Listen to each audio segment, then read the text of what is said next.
On 9/11/2001, I woke up and went for a run.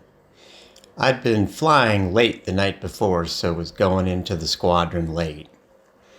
When I got back from my run, I flipped on the news, as I often do, and saw video of airplanes flying into the World Trade Center.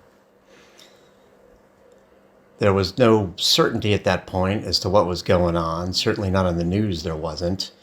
And I quickly picked up the phone and dialed into the squadron to see what was going on. They too were trying to figure it out, and I quickly got showered up, dressed up, jumped in a flight suit, and ran into the squadron.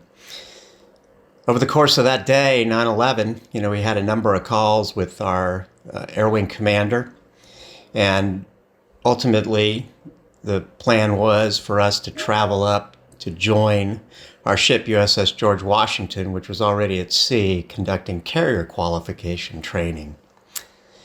And so early on the morning of 9/12 of 2001, I found myself being dropped off at NAS Jacksonville by my family very, very early in the dark of the early morning. They'd already, put all kinds of restrictions on access to the base.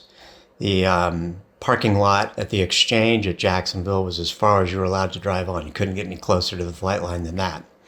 And from there, they ran shuttle buses to bring us up to the hangar.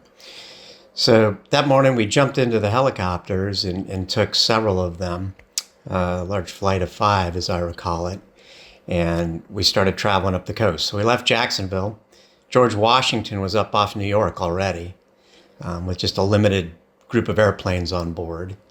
And we flew that day. It was one of the most surreal things I ever saw in my flying career, of almost 30 years, well over 4,000 hours. And that entire trip, it was just eerily silent on the radios. The only people out flying were ourselves. The occasional Air Force jet you'd hear talking. Every time we checked in with an air traffic control agency, they were waiting for us. They knew we were coming, and they were just waiting to hear from us. I had to stop a couple times for gas on that flight up. And as we did this, being helicopter guys, we're down pretty low. Everywhere we went, you'd fly over the normally busy airports where a lot of the navigational aids are. Nothing was moving on the ground. All the jets, all the airliners were just stacked up on the ground, pushed away from the terminals, nothing going on. Nobody flying that day as we made our way up the coast.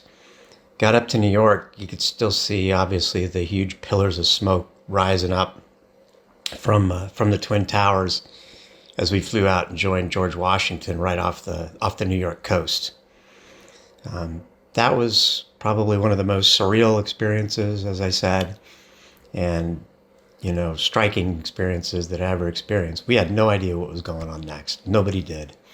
And it was a very, very long time before we ever did kind of get our arms around it. But we were on board that ship, within 24 hours of the attacks. En route to the ship within 24 hours of those attacks.